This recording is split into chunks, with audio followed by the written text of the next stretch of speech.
Throughout the Middle Ages, we know that many nations underwent changes in religion. For example, some communities transitioned from paganism to Zoroastrianism, later converting to Christianity or Islam. However, a Christian or Muslim country changing its religion to join the other side has been a rare occurrence throughout history. Such changes usually happened due to the intervention of colonial powers or as a result of religious coercion. Nevertheless, the prospect of England converting to Islam during the Middle Ages is an intriguing subject. Historically speaking, such a scenario might seem unlikely. However, claims of England considering a conversion to Islam arose twice during the medieval period. Before delving into the details of these two incidents, it is crucial to assess the reliability and historical context of these claims. To understand how realistic these claims are, one must examine the sources, documents, and other evidence from that era. Once you're ready, we can proceed to explore the details of these two events and evaluate the likelihood of England genuinely considering a conversion to Islam.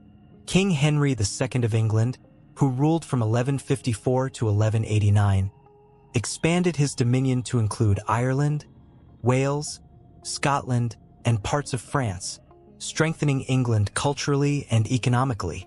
However, the death of the Archbishop in 1161 initiated a series of events that deeply affected the relationship between the Church and the state. Henry appointed his Chancellor, Thomas Becket, to the position of Archbishop after the death of the previous Archbishop. However, contrary to the king's expectations, Becket began to manage the Church more independently and focus on his own interests. This led to increasing tension as Becket rejected his loyalty to the king and declared himself a defender of the Church. Becket's defense of the Church's independence conflicted with the king's plans to weaken the control of the Church.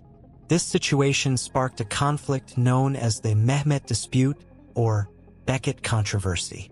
The dispute escalated to a personal level and evolved into an international affair. Thomas Becket, a prominent religious figure in England, stood against the king in his efforts to maintain the Church's independence. The conflict, with both sides refusing to back down, eventually led to Becket's assassination.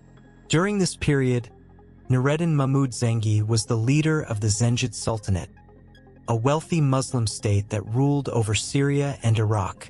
Nureddin, particularly engaged in the struggle against the Crusaders, endeavored to unite the Muslim states in the region.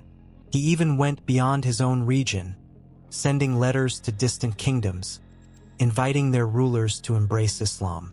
Eleanor, the daughter of King Henry II, might have appreciated Nureddin's efforts and leadership.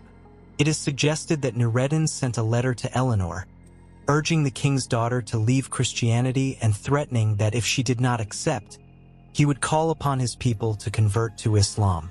This could be interpreted as a pressure tactic against the king. However, there is no clear evidence in historical documents about whether such letters were genuinely sent or how Eleanor responded to this call. These kinds of correspondences might have been lost over time, or the lack of clear evidence could stem from incomplete records. Thus, uncertainties surround the full details of this event.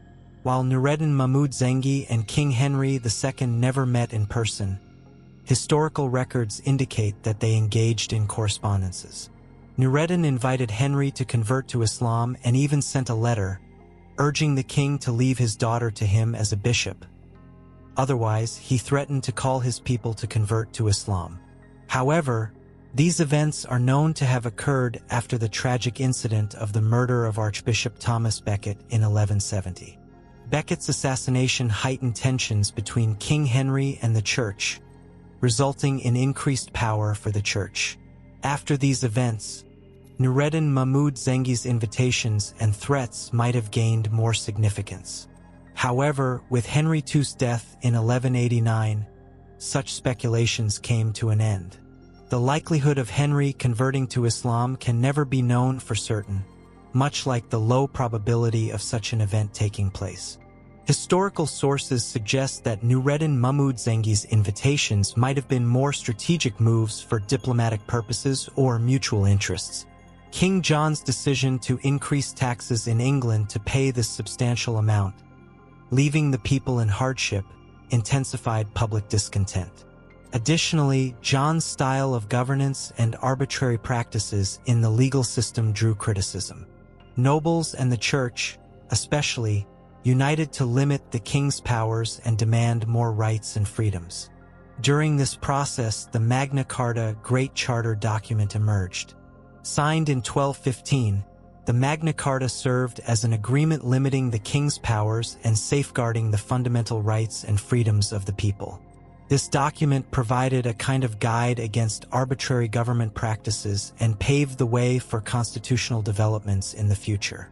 However, there is no concrete evidence of King John expressing a desire to convert to Islam or facing a direct threat to do so. The internal turmoil in England during that period, weak governance, and the emergence of the Magna Carta are associated with these factors.